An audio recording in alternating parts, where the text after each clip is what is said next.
Hello and welcome to episode 46 of the Crash and Ride podcast. I'm Patrick Ferguson. I'm your host. As I record this, it's just a few days before Christmas. I know a lot of us have gone home to see family. Some of us have stayed put. Some of us aren't celebrating Christmas. Some of us are celebrating different holidays. And, I know that Christmas can be difficult for people who suffer from depression. There's a lot of expectation put on people this time of year. And a lot of us, especially musicians, are made kind of acutely aware of our economic precarity. I know that there's times when I've sort of drifted into the Christmas season with not enough money to pay my own bills, much less like buy a bunch of gifts. And often, you get home and you feel like your whole family's looking at you like, well, look who came home with nothing again this year. And I also know that like family drama often ramps up in that like fallow period between Thanksgiving and Christmas where it can really just hit a crescendo for people right about now. And so this is the first annual Crash and Ride, not a Christmas special episode. I definitely want you to feel like you can put this podcast episode on and not feel like you're being forced to have good cheer. I want you to feel okay with the fact that maybe you're not feeling 100% this time of year and that you don't feel so goddamn jolly. If this is your first episode of Crash and Ride is a long-form interview podcast where I talk to musicians who've survived anxiety, depression, and addiction. The idea was that if we could share openly and honestly about the suffering we'd experienced, that we might be able to identify our own suffering and the sufferings of others, and that we could start to work together to be happier, more productive musicians. As I say on the show just about every week, no one is going to take care of us but us. And I felt like through an open dialogue about what it was like, what happened, what we're like now in our journey through depression, that we could all start to get better and maybe make a real change in our little corner of the world. Just about every week I talk to a new musician and we talk about their journey and how they got better or where they're at, even if they're not better. But I end up just about every interview by asking 10 questions. And the first question I always ask is, what is the fondest memory you have of a meal that you've had? And I compiled a bunch of my favorite of those answers into a Thanksgiving special just a few weeks ago. And this week I'm focusing on the fourth question that I always ask is, tell me about a time you received an act of kindness from a stranger. I know it's tough for some of us to be happy this time of year. And, it's been just a little over a year.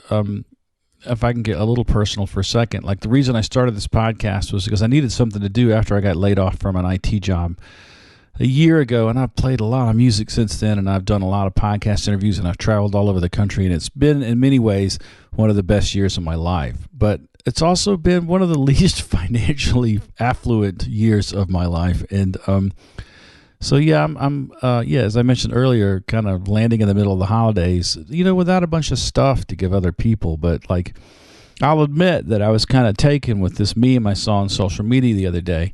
It said, look around you. All that stuff used to be money, and all that money used to be time. And the one thing I have had a lot of this year is time with my family. When I wasn't traveling with whatever band I was out with, I was picking up my kiddo from school. And the other day she said to her mom, I was out of town for some reason, I can't remember what it was, and she said, what are you going to make me as a snack after school? And her mom was like, well, I don't know, what do you want? And she says, well, my daddy always makes me something delicious after school. So her mom told me that as I was like kind of kicking rocks about being a little broke this year. And she was like, look, your daughter doesn't care that we've had to spend a little bit of our savings this year, but she does care about that meal after school. It means a lot to her. And this show and the amazing people that I happen to be surrounded with most of the time always remind me to be grateful for what I have and not anxious about what I don't have. And I know it sounds maybe a little simplistic if you're down in the funk and you're like, I don't have any of what I need and nothing but stress about the things that I can't get, like healthcare or rent money or whatever. But I did notice that a lot of the happiest people that I've talked to in their recovery from depression, when I said, tell me about a time you received an act of kindness from a stranger, almost all of them said, oh man, so many times I've received kindness in my life. So, here on the Not Christmas Crash and Ride, I wanted to focus on that question, on gratitude, on kindness. And, a lot of these anecdotes are interesting because the people, the strangers in these anecdotes often don't realize that they're changing someone's life. It's the simplest thing. I mean, just the simplest act, like, kept some of these people alive. So as you're out there this holiday amongst a bunch of people who are trying to chase happiness through material acquisition, remind yourself that you're just dealing with people in a tiny moment, a tiny window of their lives, and you don't know what they're swimming upstream against. You don't know what heavy burden is laid across their shoulders, and just the smallest act of kindness. And I mean, as you listen to these stories, you'll realize that there were people who just did something as simple as speak to someone in a kind way when they were at their absolute worst moment in their lives, and it turned their life around. Just be kind. Just be kind. Before we jump into these conversations, I have a couple of quick announcements. Crash and Ride is brought to you in part by Greer Amplification. Greer Amps builds the best boutique effects pedals available. If you're looking for an overdrive, boost, fuzz, compressor, or tremolo that is rugged, road-tested, and at home, on stage, in the studio, or in your living room, Greer has a pedal for you. Nick and his staff strive to build the best products around with the best tone you've ever heard. They believe in their products, and they stand behind them too, backing each one up with a lifetime warranty to the original owner. Each Greer Amps product is hand-built in Athens, Georgia, USA. Go to www.greeramps.com or visit your favorite music retailer today. Crash and Ride is also brought to you by Jittery Joe's, a local coffee roaster based in Athens, Georgia. They have a special espresso blend named after the podcast. You can get Crash and Ride espresso whole bean or ground in cans from our website. Go to crashandridepodcast.com/store. There's also some great T-shirts there, the black and blue T-shirts with the Crash and Ride logo and the Loud Guitar Save Lives slogan on them. The logo was designed by our friend Scott Sosby, a graphic designer from New York City, a man of incredible talent, and also just a generally lovely guy. Those T-shirts are $20 plus $5 shipping off the website, crashandridepodcast.com/store. You know, I've done, I guess, over 40 interviews just in the last year for the show, and I've traveled the country with different bands. I played Fort Worth, New York City, Asheville, North Carolina, Johnson City, Tennessee, Austin, Charleston, Buffalo, Pittsburgh. I've seen a great big chunk of the country. I've also been there more days than not to pick my daughter up from school. It has been one of the best years of my life. I've made hundreds of new friends. I have strengthened bonds with old friends. I have rediscovered friends I haven't talked to in 20 years. And it has been phenomenal. One of my favorite new friends is John Howie Jr. He's a singer-songwriter from North Carolina. We have such a similar background and upbringing and taste in music that I cannot wait for us to get to hang out. I interviewed him over the phone just a few weeks ago, and his story about an act of kindness from a stranger is just fantastic. He was just a kid on his way to buy comic books and got shaken down by some local toughs who I imagine were probably, all of 13 years old, and lost his comic book money. And unexpectedly, a character rolled in to the story and just made it all right. And I just love the story. Tell me about a time you received an act of kindness from a stranger. I can happily do that. So when I was a kid, before we moved out to the country, and we lived in this neighborhood that, to me really it was like going to war. It was not nearly as bad as a lot of people have it. It wasn't like it was inner city or anything like that. But the elementary school playground was right next to our backyard. It was lower middle class. These kids, I had a friend that I was really tight with, named Bert Bridger, and we had bikes, and we were by bicycle about 10 minutes from a place called the Fast Fair, which was a convenience store. And back then, convenience stores carried comic books that were 25 cents a piece, and we loved those things. His family was really Christian, and I think his mom had just kind of put the hammer down and said, you have to read like Richie Rich and bullshit like that. But what we would do is go buy the comics, and he'd leave them at my house because my dad didn't care, So my father, we had enough to get 4 comic books apiece and tax, which back then, that was a lot. It was well over $2. And we drove, we got on our bikes, and we rode down to the Fast Fair. And on our way there, I saw these kids that I knew were going to fuck with us, and they did. And Bert had already pulled out part of his money, and they saw it. Okay? So they knocked us off our bikes. One of them rode my bike around for a minute and tried to kind of trash it. I mean, it was just brutal. It was just brutal, you know. And they knocked us down and took our money. So we had no money. So, like, our egos are totally crushed, and we can't buy comic books. So we got up and walked our bikes up to the fast fair anyway because we could see it, and just to kind of, you know, get our bearings. And this guy got out of a car in the parking lot of this place, which held about 4 cars, pulled right up to it.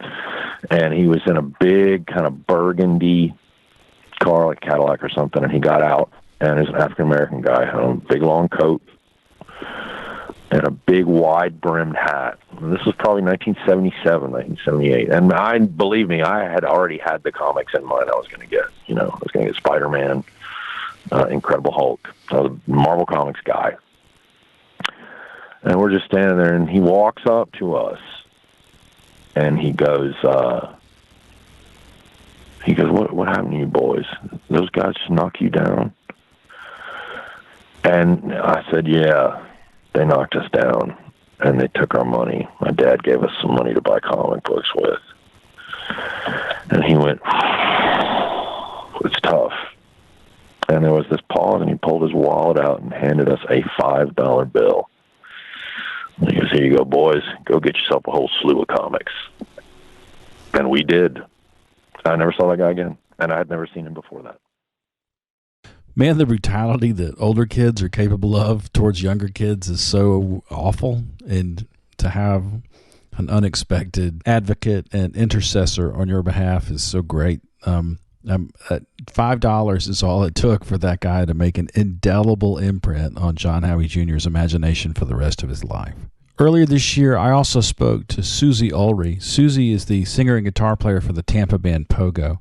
Since around 2001, she's been sort of coping with the gradual decline of her physical capabilities due to multiple sclerosis. These days, I often see her. She's in a mobility scooter. In the early stages of this, she often used a walker or a cane. And she's amazingly buoyant and bright and optimistic and joyful despite all of that. I know that she experiences a lot of neuropathic pain and that there are times when she gets incredibly frustrated. And yet, every time I see Susie, she's smiling. And she's still an amazingly vibrant and brilliant performer to watch. Pogo is a great band. When I spoke to her, it was still a big secret, but they were planning a tour of Japan, and now that tour is completed. Apparently, it was a huge success, and I'm so happy for her. She told me the story when I asked her about receiving an act of kindness from a stranger of a time when she had had a really scary auto accident, and she was standing beside the highway, leaning on her cane, and someone saw her and decided to help. What about a time that you received an act of kindness from a stranger? Oh, God. 2001 or 2, I can't remember which year. I had just been diagnosed. No, it was 2002 because we were living here. And I got into a car accident on the way to work. On I-4, there was no one else involved. It was just me. Right. Was it related to your neuropathy? No. The windshield, like the heat, the defroster. That I put on the back of the, you throw it back in the back and you put it up to keep your car from getting hot. I can't remember what it's called right now, but it created. Not the defroster, the barrier, the sun barrier. Yeah. The foil. Yes. Yeah. So it created a reflection on the back. So you got in the car window. and you forgot to take it down? Well, no, it created it was in the back behind the 2 seats, and it created a reflection on the rear window, and I looked over my right to merge, and I thought there was someone there, but it was actually just the visor. Right. So I swerved I overcorrected, and I actually spun 180 degrees. 360 would be all the way around. 180 would be halfway around. Halfway around. So I was facing the wrong way. I was in the shoulder, but facing oncoming traffic. Did you hit the barrier or anything? There was no barrier. and my car was actually like up like this. Sort of off the road? I was up on the right side. So the driver's side was in the air. Oh, your car was resting on the door handles on the left side? Yes. Yeah. Okay. Yeah. It sounds exciting. What car was this? Was the Jetta? It was a Jetta, yeah. And there was someone...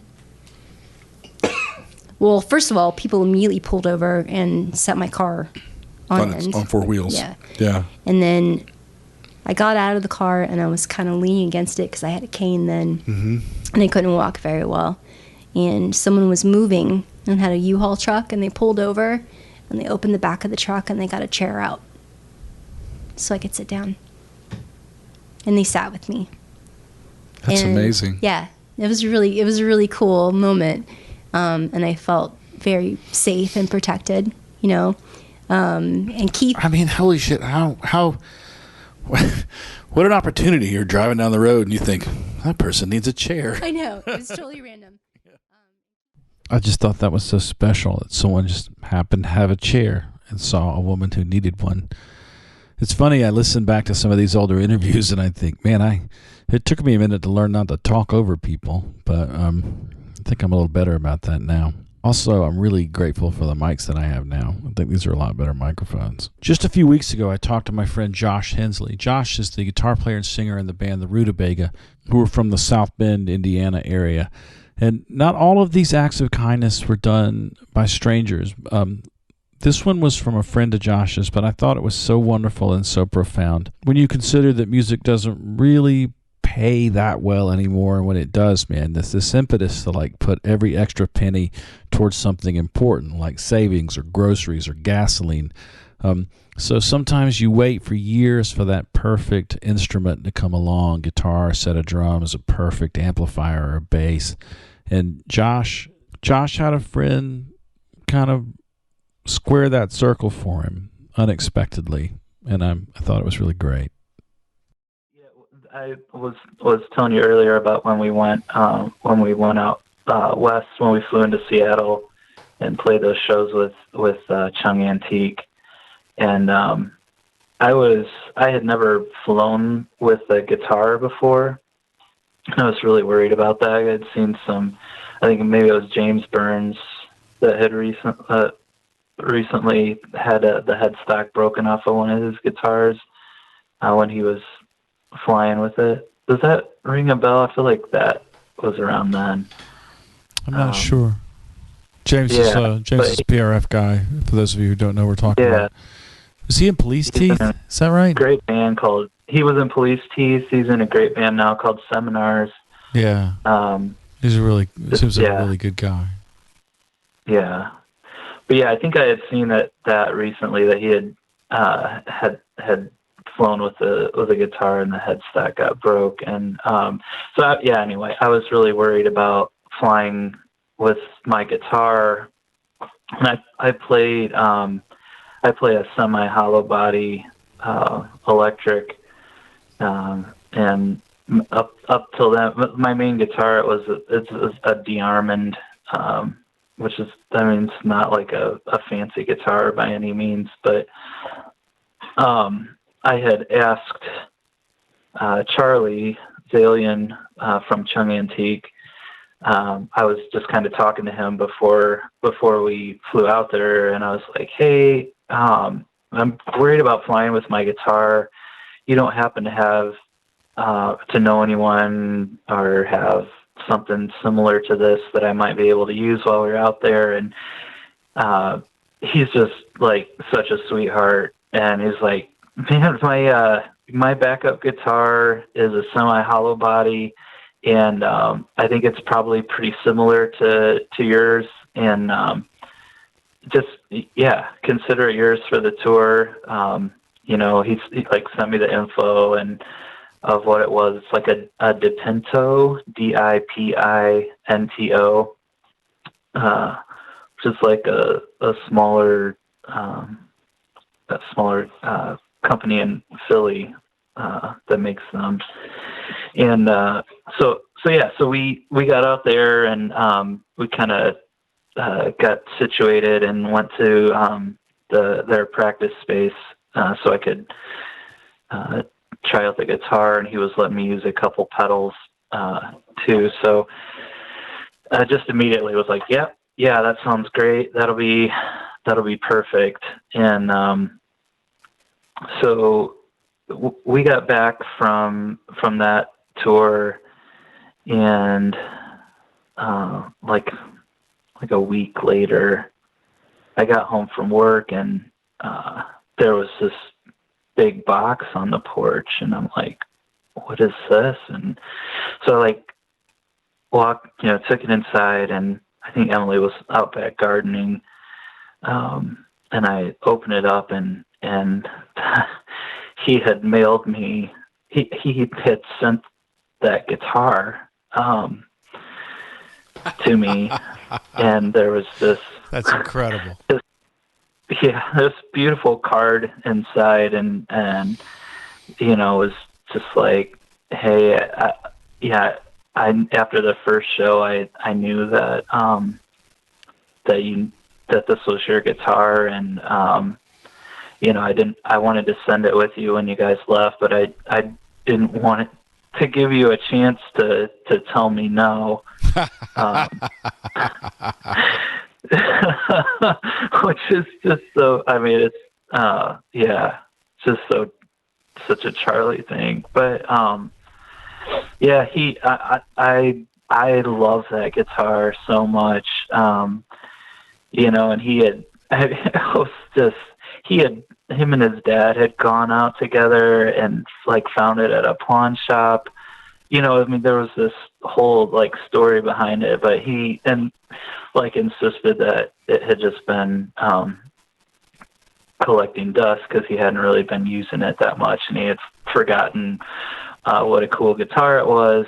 But yeah, that's become my main guitar. There's so many things I love about that story. I mean, the kindness of a good friend who recognizes this guitar needs to be with that guy and just gives it to him. This is an amazing and brilliant thing to do. One of the other things I love about that story is I love a Japanese semi-hollow body like a DeArmond or one of the 60s Univox ES335 copies. I love playing those guitars. I don't know what it is about that bridge style that makes the action so slinky, and I feel like I can actually play guitar, which I realize is flattering myself, but God, nobody enjoys it more than I do.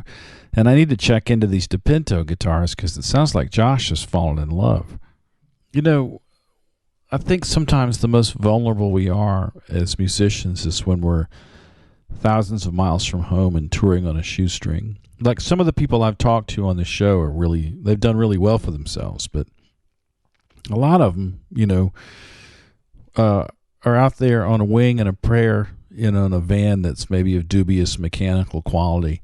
And we find ourselves by the road. I've replaced an alternator in a van once on tour in the shadow of the Darlington Motor Speedway at an AutoZone, elbows deep in the engine trying to get an alternator off. And I know it's happened to hundreds of other musicians that I know. And, one of my favorite stories from the show, Erica Rickson, the unbelievably phenomenal drummer from the band Motherfucker, and one of my favorite people in the world, and easily one of the best interviews I've ever done for this show, told me a story about one time when they were bombing trying to get home in time to play a show in Atlanta from somewhere in Ohio, and their van died, and they had a really fortuitous encounter with a young guy working at O'Reilly Auto Parts. Tell me about a time you received an act of kindness from a stranger. I've had a lot. I've had a lot of incredible acts from a lot of acquaintances, friends, and I could spend 2 hours trying to think of people to thank for me just sitting in this room right now, just existing at all. But I'm not going to do that. Okay. We were on tour. We were playing some shows, and we played in Cleveland, and it was awesome. This is Motherfucker. We played with Gold Mines, some really good friends of ours. We had a great show, and then we had this really awesome idea that we were going to book it all the way back to Atlanta from Cleveland and play a show with Creepoid at the Earl. We're like, yeah, fuck yeah, we can do it. Because at that time we were doing insane drives like that. We're just like, fuck it. Party on, Wayne, let's do it. So we're driving back from Cleveland, and we get about an hour and a half outside, and the van just breaks down. And we're like, damn it. And we made it so far. Like that, Mandy's van is sturdy and my home away from home, but it broke down, and we're like, hell. And it's a Sunday, and we're in, I actually wrote it down so I wouldn't forget, Ashland, Ohio, which is not Akron, Ohio, which is what I thought it was at the time. And we're literally nowhere. We're nowhere in Ohio. And I'm like, fuck. Well, so I'm walking up the highway. It's really early in the morning because, we're trying to get all the way back to Atlanta in time for sound check or whatever. Walking up the highway. And at some point, Erica Strout runs up and is like, oh, here, take this. And she gives me a little pocket knife, like just in case. I'm like, it's 8 a.m. I'm fine, whatever. It's cool. And I'm like, all right, whatever. Yeah. And all of a sudden a cop rolls up and he's like, hey, you want to ride? And I was like, as long as I'm in the front seat. And he's laughing. He's like, yeah, I saw the van back there. You guys okay? And I'm like, yeah, it broke down. I'm just trying to walk up to the next exit so I can ask somebody where like a mechanic or something is. And he's like, well, I've got some buddies back there, talking to them. And I'm like, okay. It was weird. I was just like, okay, what do you mean talking to them? He's like, but I'll drive you up. There's an O'Reilly Auto Parts at this exit, and I'll drive you up there. And I was like, okay, cool, whatever. I just took it. I'm like, well, we'll see where this goes. And the whole time I've got like the knife in my pocket and I'm thinking about it. And I'm like, yeah, what happens now? And of course my mind's racing into like, what if this cop is corrupt and I have to stab him? Or like something insane. Or like, what if he finds out that I have a concealed weapon or something, like stupid shit, shit that would never happen. So we get up to I get up to the O'Reilly Auto Parts and I'm talking to them. And I'm like, hey, is there a tow truck available around here or whatever? And I finally get in touch with Mandy and Erica again. And they're like, where the hell are you? And I'm like, oh, I'm just up at the next exit. A cop dropped me off. I figured he would radio his buddies and get it back to you. And she's like, no, that's not what happened. They thought that, okay, so a concerned Ohioan saw Erica running out of a van towards me and thought, oh, there's a small woman running out of a van. Maybe they've been kidnapped. Oh my gosh. Some concerned citizen called the cops because they thought we'd all been kidnapped. Oh, for God's sakes. So Mandy and Erica, they're like, blink twice if you're okay and shit. And they're like, no, we're just a band on tour. We're just women. We have a van. Like straight up that, like, you don't think about this shit. That's hilarious. It's hilarious, but it's also kind of sad that happened at all. But also like, way to go, Ohioan. Like, thank you for giving a shit. Yeah, because we, somebody could have been saved that day, except that there was no problem at all. Yeah. So, we get the van towed up to the O'Reilly Auto Parts, and we're talking to them, and they're like, okay, this is what I don't even remember what was wrong. They're like, this is what you need. You're in a tiny ass little town in Ohio. No one is open. You're not going to be able Sunday. to. No one's going to be able to help you until 8 a.m. tomorrow. And we're like, fuck. And we're like, well, we could book it. We could ask somebody in Cleveland to drive an hour and a half and come get us. We don't want to do that. Or we could find like a weird motel in this tiny town or something. Yeah. And we're like, there's no way we're getting out of here. So we tell, folks in Atlanta, and we're like, fuck, we're not going to make it. Which, that's okay. It happens. But then all of a sudden, there's this, you see these two guys at the O'Reilly Auto Parts, and they're like kind of whispering to each other. And they're like, follow us outside. And the manager of the place is like, okay, so we're not allowed to help people with their cars, but this is actually a really simple thing to do. Was it an alternator? I don't remember.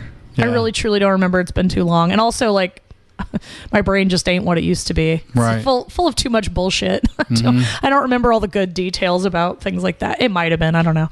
But alternator's pretty simple. He's like, I can do it. It's going to take me like an hour, but like, it's got to be super DL. Like, you can't let anybody know that we're doing this. And we're like, Fuck yes, absolutely. So this young dude, he's probably like, he's probably like 20. Mm-hmm. He's like, I can do this. And so we buy the parts and he just fixes the fucking van.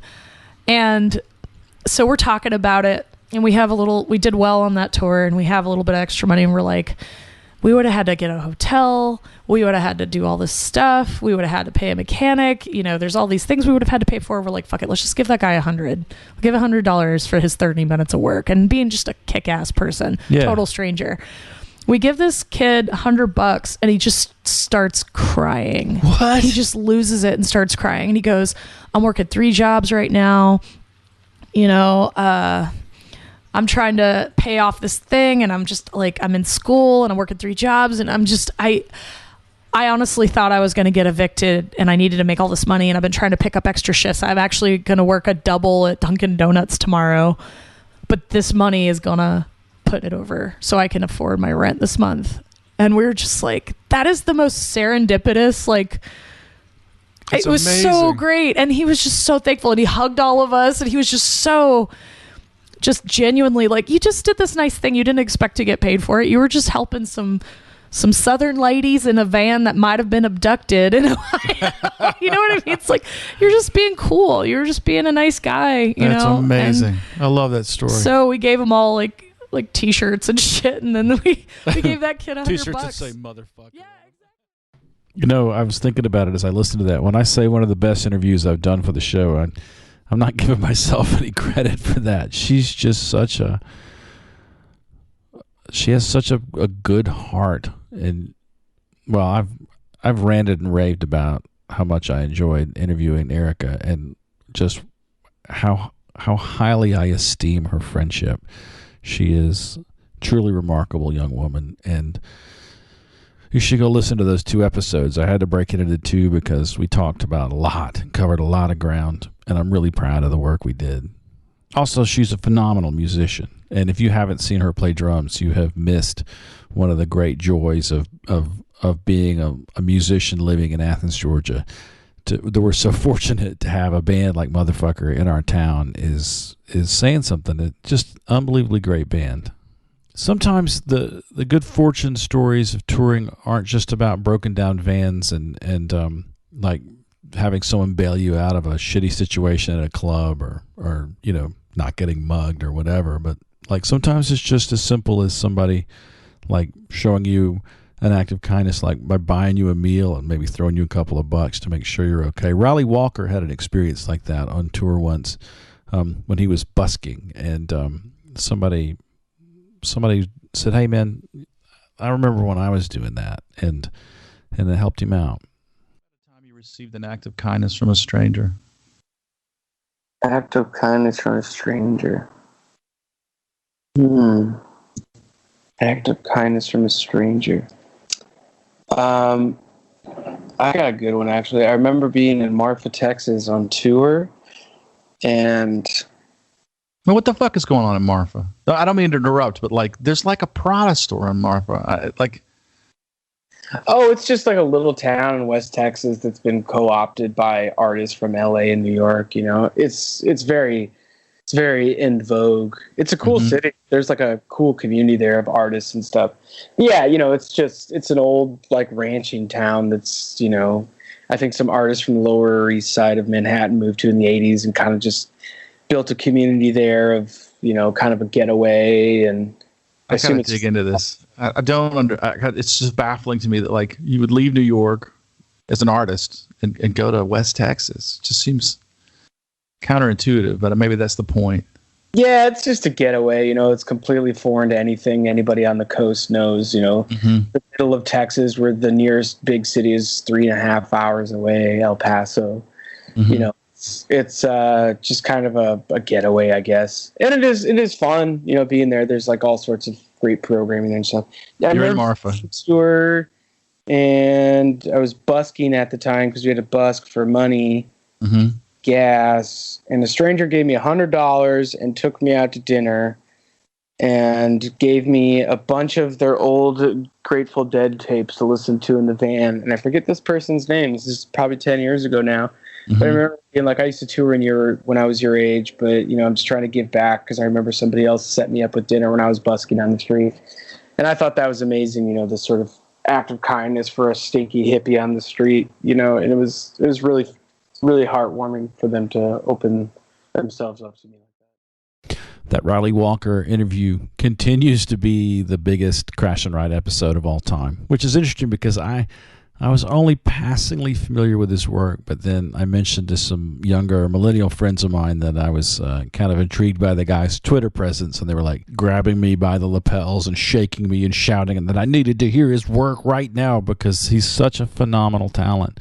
But then, he came on the show and opened up about his drug addiction and nearly being sexually assaulted and his suicide attempt while he was on tour solo opening for Richard Thompson. And it was just one of the most honest and fearless interviews anybody has come on this show and done. I hold it up as a lighthouse to people who are struggling. Like, that is an interview. I feel like if you're going to listen to one Crash and Ride interview, first episode 10 with Evan Rowe, my good friend, who just laid his soul bare in his Crash and Ride interview, and then second, Riley Walker, because I think that it's a unexpectedly deep look at a guy who is unbelievably funny on social media, especially Twitter. He's got this like whip smart sense of humor and a tremendous vulnerability that he's got a lot of insight. And the fact that he is now like committed to take better care of himself and try to live to be a ripe old age, I think is going to be a gift to all of us. One of my favorite stories from this question is Patterson Hood's story about being robbed in New York City, which doesn't sound like the most auspicious beginning for a story about receiving an act of kindness from a stranger. But man, it turns on a dime, and it just made me so happy. Patterson's story, I was literally on my feet. Like, you can hear me fade away from the microphone because I literally jumped up off the couch in excitement that this story was so great. Listen to this. I've got a good one, a better one even. Bands always have horror stories about playing New York the first time or second time or whatever. And in our band, we always had this like beautiful love affair with playing New York. We never had the bad stories that other bands had about playing New York, except the one time we played CBGB's, which we've been playing New York for several years by that point. And we did this show at CBGB's and had the entire cliche happen. I mean, we got the terrible slot and we were treated like crap, and we got gypped on the pay, and then we came out and our van had been broken into, and we didn't have any gear in the van because we were on stage, but they took just whatever they could find, including my backpack, which was full of notebooks of songs. Back then I wrote everything on notepads, and I had all the songs that later became the Decoration Day album and the Dirty South record were all in that backpack, and it was all stolen. And I didn't know any of those yet, and I was fucking devastated, man. And about 2 weeks later, out of the blue, we got a phone call, and had a phone number, I guess, written on those notepads, and someone had found them and tracked down the number, got in touch with me, and the next time we played in New York, brought the notebooks back to me. That's amazing. Yeah, that's New York amazing. City, they were like the one bad experience we had in New York had that as a happy ending. I've got fucking goosebumps from that story. He said he was walking down the sidewalk and found a stack of notebooks sitting there on the sidewalk. Whoever stole the backpack, I guess, opened it a few blocks away. Was like, what's this shit? Threw it down, kept the backpack, and kept going, and just threw them down. Someone found them and goes, "Oh man, this looks like this is something that probably means something to somebody," and went to the trouble to track me down and brought them to Brownies. We played Brownies the next time we were in town, which is where we usually played, which I loved Brownies, and we were playing Brownies, and he brought me my notebooks. I bought him drinks all night, and he didn't even want me to buy him a drink. I mean, he didn't want any appreciation for it. He was just like, "Oh no, I did the right thing. I didn't do this." I offered him a reward. It's like, "Man, I'll give you anything you want." He's like, No. And then finally, he let me buy him a beer, and I think I talked him into letting me buy him another drink or something. But I mean, that was it. And I wrote down his name because I was going to thank him on the record, and I lost it. Goddamn road, lost it.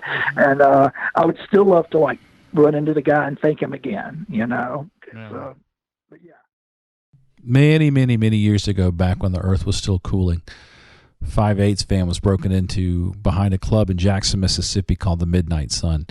We had played an early show and parked the van behind the club, and sometime just after sundown, someone took a brick and threw it through the window of the van and stole a bunch of our personal gear. And I lost over 100 cassette tapes. And I had amassed this collection of cassettes, sleeping on people's couches and like staying up all night. Like I kept a bunch of blanks with me, and if they had cool records, I would record it. And a lot of it was Afrobeat stuff and all the usual suspects, you know, King Sunny Ade, Fela Kuti, Femi Kuti, Chief Commander Ebenezer Obey, and like I just loved all that Nigerian rock stuff, but also like field recordings, like someone had recorded an Ethiopian rock band playing on a street corner, and the recording was like barely in stereo, but I loved those recordings, and man, I'll never get them back. I had that moment that everybody has when they've been robbed, where you just run up and down the block and you look in every dumpster and every trash can and hope that someone was like, oh, these are all like BASF metal home recording tapes, and just dumped them all. But yeah, I never did find that stuff. So when Patterson told me the story that they took the backpack and dumped the notebooks and he got it back, it just felt like this enormous victory, this huge vindication of that crime. And I was just so excited for him, because clearly there are at least 2 records that were saved by him getting those notebooks back. So I really love that story. You know, back in the 90s, like, healthcare for musicians was mostly tea tree oil, and I hope this doesn't kill me. And even now, in the sort of what appear to be the dwindling days of the Affordable Care Act, is they try to kill as many poor people as possible by making it go away. There were some really dark days for musicians struggling with healthcare issues in the 90s and early 2000s. And Lincoln Barr had one of those health issues that won't kill you unless, of course, it's hand in hand with your own depression and anxiety issues, and it just feels like the entire world is piling on you, and it gets darker and darker. And somehow he managed to find his way into exactly the right doctor's office to get the help that he needed. Time you received an act of kindness from a stranger? Wow. There have been a lot, but I think that one that really stands out to me, because it happened, it was in a dark time, a dark moment for me, is when I was living in Seattle, and right when a lot of this stuff was starting to really come to bear, I had a time, I mean, this, I promise this is going somewhere, but I was dealing with this. Do you know what angular cheilitis is? No. It's when the corners of your mouth crack, like you have chapped lips or whatever, right? And the corners of your mouth crack, and they don't want to heal. Obviously, you use your mouth a lot for a lot of things, and once there's a wound there, right? Like it's hard to get it to heal. Right. And I was dealing with that, and I was also feeling a lot of sort of existential depression, and the two weren't a good mix, because you got to face the world with that face every day. And if you already feel like you're kind of a worthless piece of garbage, that doesn't help if you also feel like you can't eat or talk or or smile, look like a fool, or smile. Right. And it just started to really get me down, and it felt like it was really like an outward manifestation of what was going on internally. And I finally broke down, and I was like, I have to go see. And I went to my GP, who's a wonderful person, but he wasn't really able to help at all. And I finally was like, I got to call a dermatologist, and I don't care what it costs. Like, I've got to get this figured out. So I called a couple, and they all were like, well, we can get you in a couple of months or whatever, right? Specialist. And I'm like, I need help. And so then I made a call, and I called this doctor, Dr. Michael Scott, in the medical dental building in Seattle. And I believe that he's still there. And he was like, yeah, we can get you in tomorrow. I'm like, wow, okay. So I went down there, and the medical dental building in Seattle is just it's really old. I mean, it's a very classic kind of office building there's just these really narrow corridors, and it's really dark, and you don't really know quite where you're going. It's not like it's the opposite of the modern, shiny kind of doctor, complex. And I went in this room, and from the moment I was in there, I knew I was in the right place. And they treated me with such kindness and respect. And it wasn't even, I mean, they definitely wanted to heal me, right? They definitely wanted to address the problem that I was there for, but it was so much more meaningful for me than that. And I could go on for a long time about that experience at Dr. Scott's office, but suffice to say that it saved me that day. You know what I mean? They treated me like a whole person. And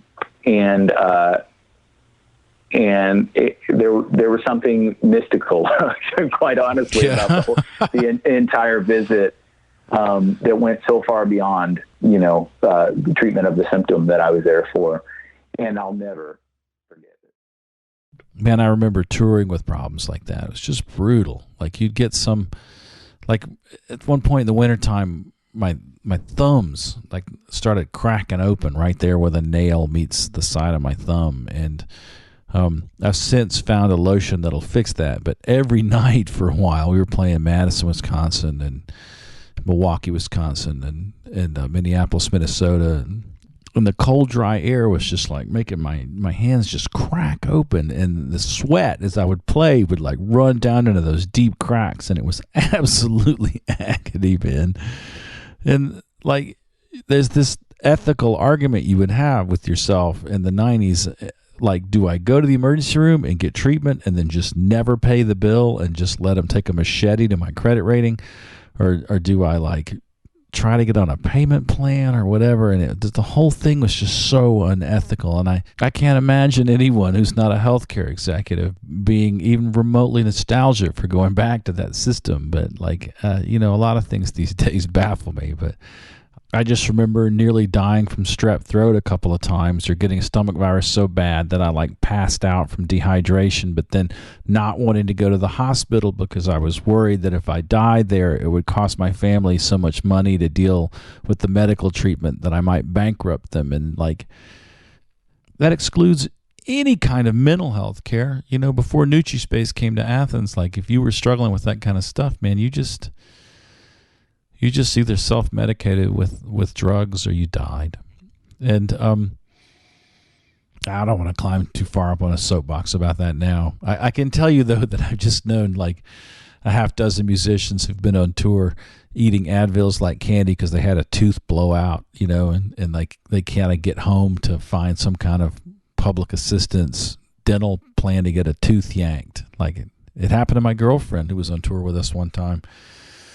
It's a brutal system, and people that like try to paint the NHS in Britain or the Canadian healthcare system as somehow rationing healthcare. Like, what the fuck do you think we're all doing? Like, sitting at home with tea tree oil and Advil and prayer, trying not to die. It's it's absurd. One of my guests who was really aware of how lucky he'd been to be in the hands of good healthcare workers was Sterling Roy, the former drummer for the James Hall Band. And he talked about how kind and gentle the nurses had been when he was institutionalized for having a nervous breakdown. Received an act of kindness from a stranger. Well, every hospitalization. Yeah. Nurses. Yeah. Nurses, dude. They could do so much less. They really could. Considering what they're paid. Yeah. And every time I've ever had to be around a hospital, I've been like, I can't believe how kind you are. Nurses. My current ex-girlfriend is a registered nurse. Mm-hmm. She is capable of profound comfort when she has the bandwidth for it. Right. Yeah, I mean, hospitalizations and nurses, especially in that context. Right. A lot of... Because psychiatric patients aren't easy to care for. Hell no. We're not.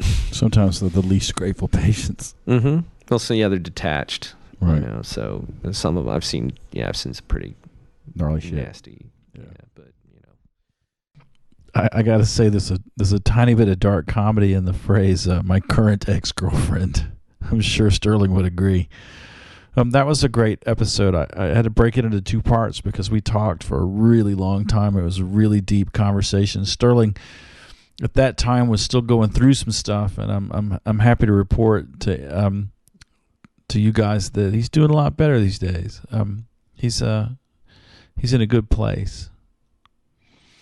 My friend Richard Salino is a studio engineer living and working in New York City. You imagine how talented you have to be a studio engineer, which is already a very competitive job, and do it in the greatest city in America. He is gifted with a truly incredible set of ears. He's a very good drummer, and he's also a cancer survivor.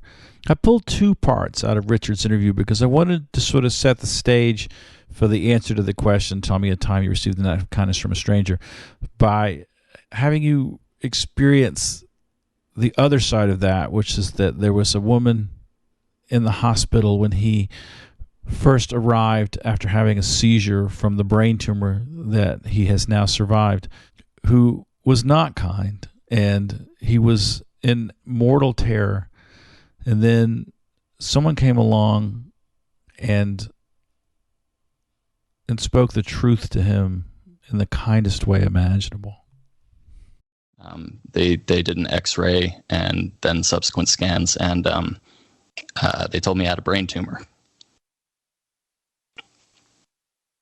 What was that moment like? I don't even know how to explain what that felt like. Yeah. That period of time is a bit of a blur for me. But I remember I was sitting in the ER, and they gave us a room so for those of you who haven't been to an ER, you go in, you go through triage, they kind of figure out what's wrong with you on a surface level, and then they decide what they're going to do with you. And if it's something minor, at least in New York, they will give you, a space in the hallway, or some low priority space. If it's something serious, you get a room. And they gave me a room, and at that point I knew that something wasn't quite right. The time I had been in the ER before, they just kind of looked at me, and they talked to me out in the hall, and they were, go home, you're fine. This was not that. And so Genevieve and I are waiting in this room in the ER, and a nurse came in, and she said, "You have a brain tumor." And it was very matter of fact. There was no other information. It wasn't a doctor. What's that? It was a nurse, not a doctor. It was a nurse, yeah. And she came in and she said, "You have a brain tumor." And I said, "Okay, what does that mean? Am I going to die?" I remember asking that. I remember asking if I was going to make it through the night. I just had no idea what that meant. And her response to my questions was, "I can't speak to that." Those were her literal words. "I cannot speak to that." Which, when you're asking, "Am I going to die tonight?" and someone says, "I can't tell you," that's not what you want to hear. I think almost any answer would have been better than that for me. So that was the most difficult part of the whole thing for me. I remember keeping in mind the timeline here. I got engaged the day before, which was an absolute high point of my life. Right. And the very next day I was being told that I had a brain tumor and I might die. And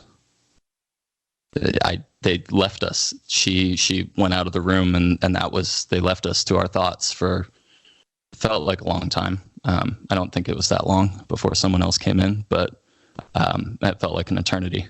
And I remember just over and over. Did you guys talk? Oh yeah. I remember I just over and over saying I don't want to die to her. That's what I remember of that. It's just this feeling of I don't want to die. And thankfully the next person who came in was another nurse who came in to check on me, and I guess it was probably 5 minutes later. It felt like an hour, but I don't think it was that long. And it went from probably the worst bedside manner to possibly the best.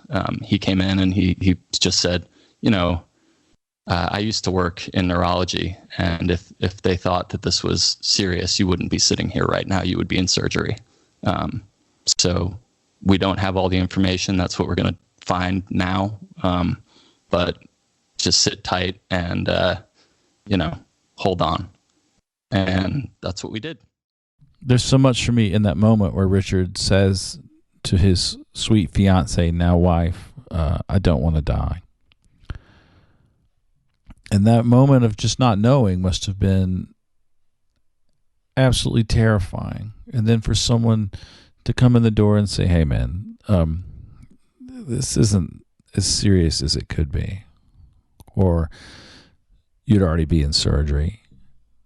Let's just find out what's going on, and we're going to fix this, is such an amazing act of kindness. Richard acknowledges it when we finally get to the questions a little while later. An act of kindness you received from a stranger?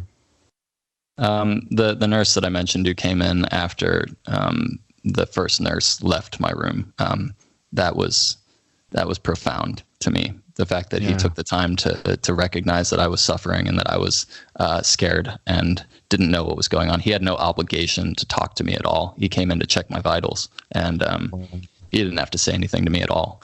And he took the time to sit down and explain that, this wasn't the end. That story amazes me in so many ways. Just be the second nurse in the world. Like, as we're in this weird holiday season where expectations are high and emotions are high and people are a little fraught, like, find ways to be kind if you can, because sometimes it's the tiniest things. Thor Harris is one of my heroes, and he's just an absolute, commando of kindness. And when he was wrestling with his own suicidal ideation, there more than once he got off his bike. He used to ride his bike everywhere, and laid down on the searing hot pavement in Texas and contemplated the void. At one point, and he talks about this in our interview earlier, he laid down next to a snake that had been hit by a car, and he just lay there in kinship with this dead snake. But another time, he was very near the end and laid down on the concrete of a bridge in Austin, and just a random passerby started talking to him, and it saved his life. Tell me about a time you've received an act of kindness from a stranger.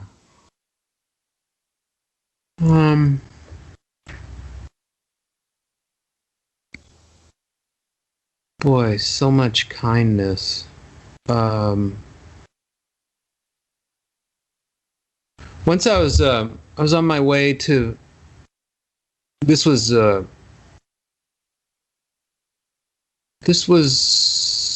back in '92. I was not well yet, but I was kind of clawing my way back from my first ever nervous breakdown, and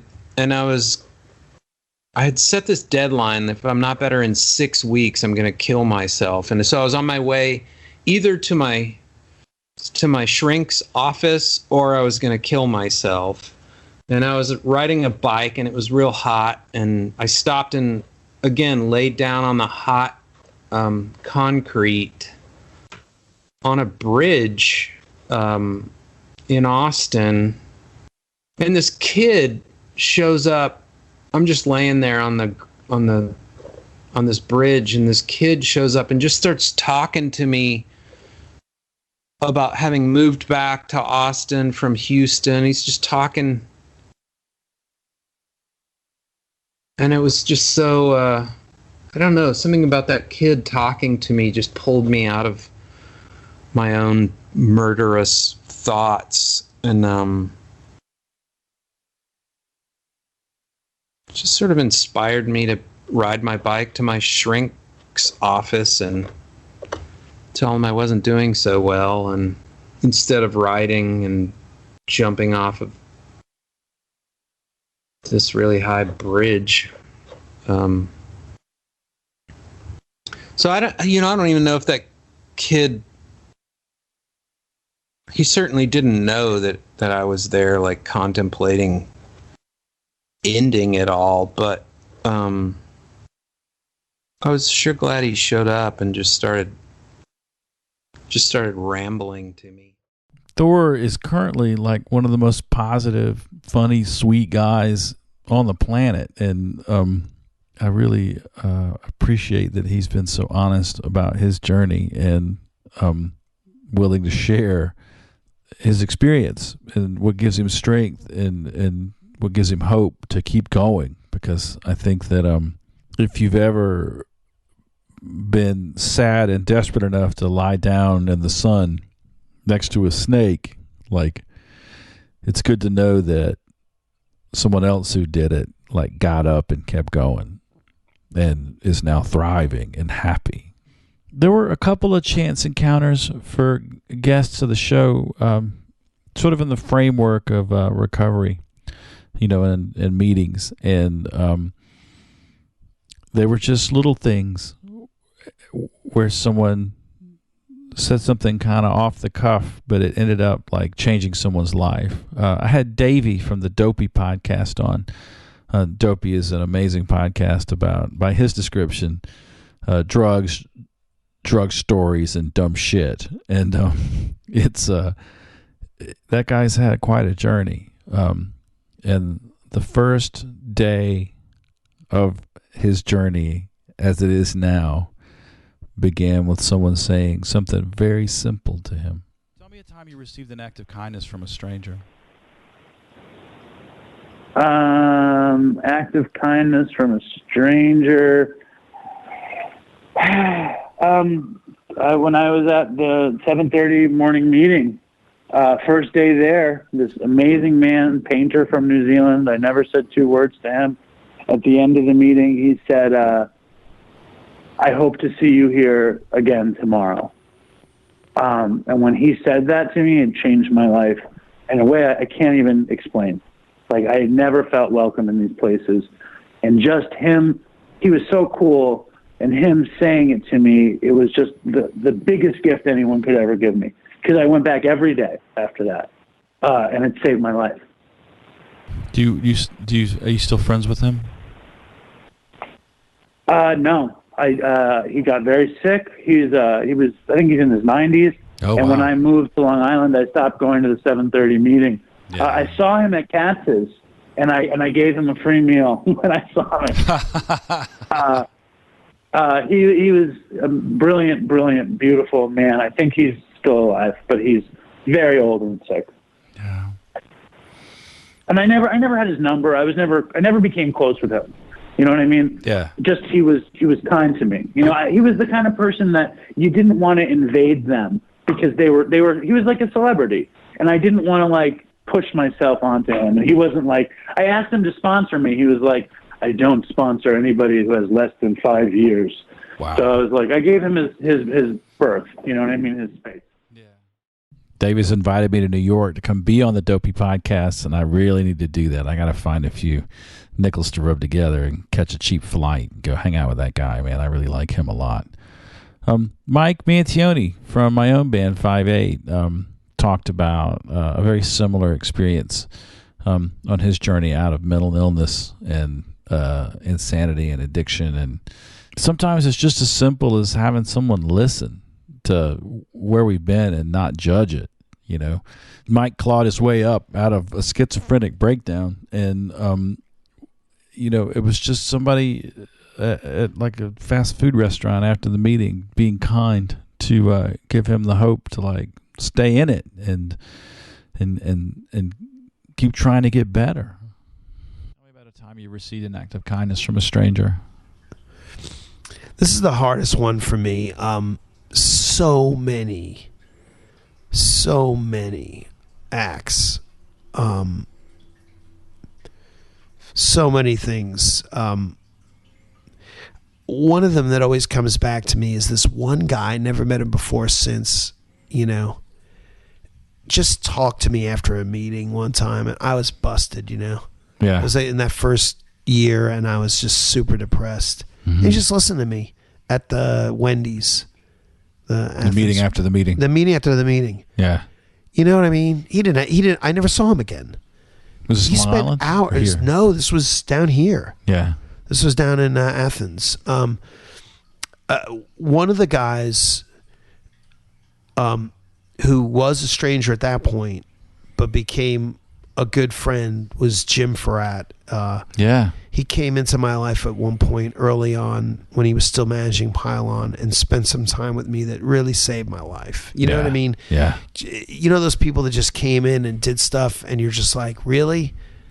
Yeah. I learned that maybe you don't have to spend a whole lot of time with somebody to give them a gift, because I held on to those short, sometimes more than anything else. Yeah. That interview is really special to me because I've spent off and on maybe 30 years in vans with that guy, playing shows, going all over the world, and I still find out things I didn't know about him, which is kind of amazing. This last excerpt is from the Crash and Ride interview that is probably most important to me, is number 10 with my friend Evan. Evan went through every kind of therapy, every kind of SSRI, exhausted all of those, ended up doing electroshock, where they shock your brain to try to squeeze a few more drops of serotonin out of it, which also eventually became ineffective. And there was a moment there where Evan just didn't have any hope. And the doctor started doing the ketamine infusion thing, and now he's doing the ketamine nasal spray, and he's in a good place. And I'm super excited that he's doing better. I've said before that Evan's sadness is so much like my own. It's crazy staring into his darkness because it looks so much like my darkness. And also the way that he feels about himself when he's sad is so much like the way I feel about myself when I'm sad. And I feel like episode 10 is so important because I was sitting in a room with a guy who I think of as a hero, and he was talking about the way that he feels about himself, and it felt like my internal monologue and about how I feel about myself. And it's Christmas time. It's dark outside. Today was the shortest day of the year. It's the middle of the night now. I'm in a quiet house surrounded by snow, and I feel okay, but I know that there are times when I don't, and it's good to know for me that someone who I love and care for as much as Evan can have the same kind of thoughts and get better and be okay.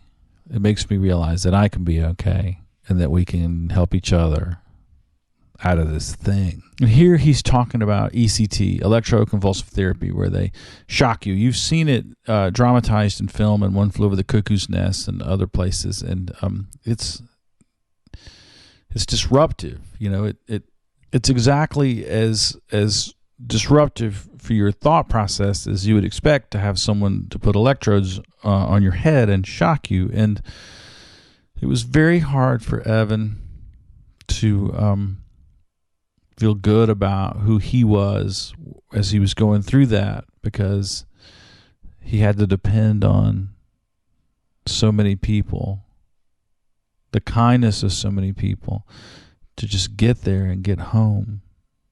And I think it was really important for us to talk about it so he would know how much it matters to all of us that he be okay. I went and made an appointment at UNC Hospital to talk to them about ECT, and went and did that. And what's that like? It's tough. It's scary and weird every time. And as someone who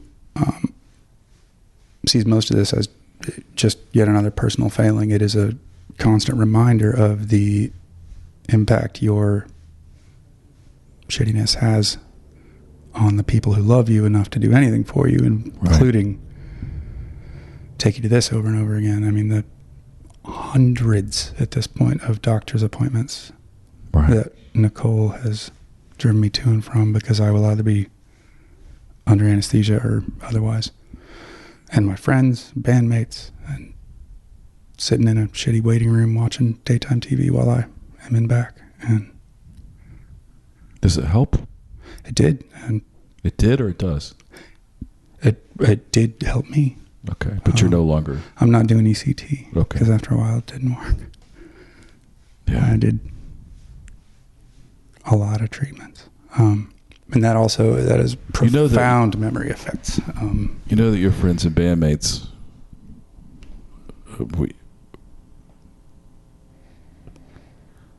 They do these things because they love you. I know.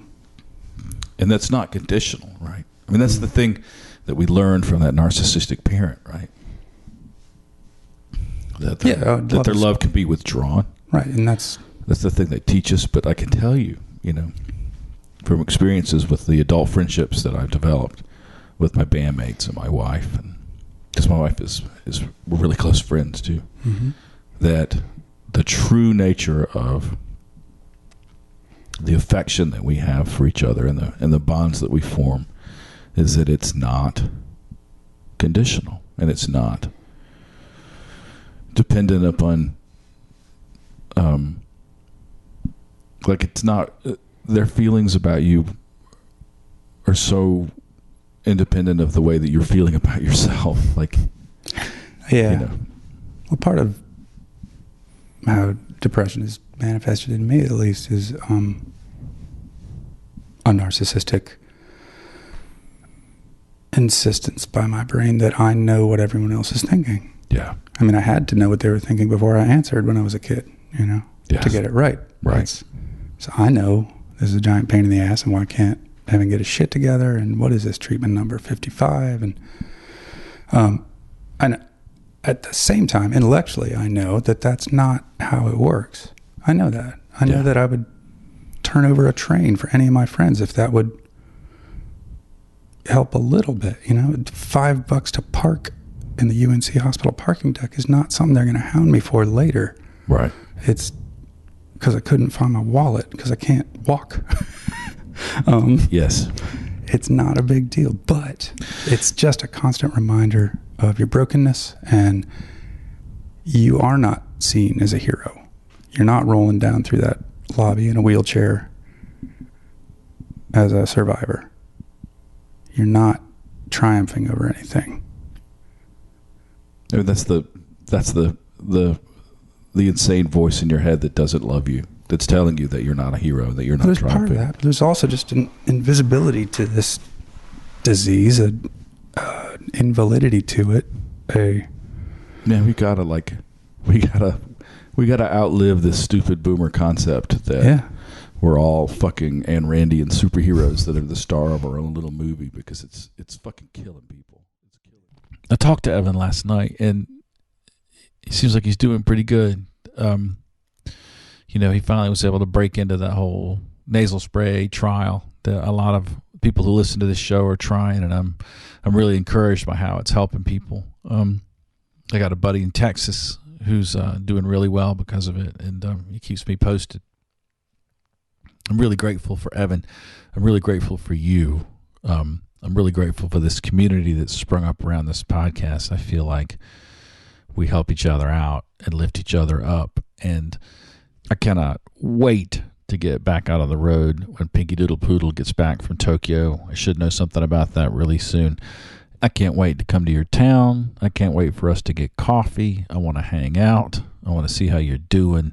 I want to see your band play. I'm really stoked about the future right now. It's been a great year, as I said before, and I think 2020 is going to be even better. You'd be doing me a tremendous favor if you talked about the podcast a little bit on your social media, if it's helping, if you enjoy it. If you have ideas for guests, you can email me at crashandride@protonmail.com or just leave a message on the Crash and Ride Facebook page.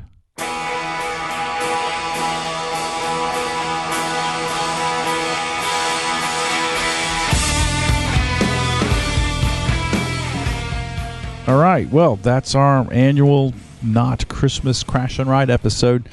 I realize it was a little dark, but let's be honest. If you're not feeling a little dark at the holidays, are you really the target audience for this podcast? Thanks for listening. Thanks to Jake Kreger, our erstwhile producer. He gives me show notes after every show. If this podcast is better now than it was the first time you ever heard it, well, that's due to Jake. Thanks to Gene Woolfolk and the band The Powder Room. All of the music you heard on today's episode is from The Powder Room's album Curtains, which you can hear at thepowderroom.bandcamp.com. They're an amazing band from Athens, Georgia, whose music deserves to be heard. You should go check it out. Throw them a couple of bucks. Download that record and the record that I played on, which is called Lucky. Also a very good record. Powder Room doesn't really play shows anymore. Somebody asked me that the other day, but, Gene Woolfolk plays with the band Plaque Marks from Philadelphia. He also is the lead guitar player for T. Hardy Morris, a brilliant singer-songwriter from Athens, Georgia, who might be described as like Southern Gothic. There's elements of Flannery O'Connor in his work and elements of maybe A.A. Bondi or Little Nick Cave. Like, there's something beautiful and brilliant about T. Hardy's voice, and his songwriting is also really brilliant. I just can't say enough good things about T. Hardy Morris, and he's got this brilliant left-handed guitar player and Gene Woolfolk on stage with him, just like breaking your brain. He's so talented. Thanks to Heil Audio for these two microphones. I got a great deal on a pair of PR40s from them. I used to use a PR40 in the studio on snare drum and kick drum and sometimes bass cabinet, and they've turned out to be really great broadcast mics too. If you want to make your podcast sound better, I highly suggest looking into the Heil PR40. So yeah, if you've listened this far, I know you're one of the real Crash and Ride heads. So I want to say to you directly, hang in there. I know Christmas is tough. I'm in a pretty good place right now. I'm surrounded by my wife's big, happy family, and they're very loving, and it's good to be here. And I wish the same for you. Until we speak again, though, take care of yourself. Be kind to yourself. Ask for help if you need it. Go see live music. Support your favorite band. And remember, loud guitars save lives.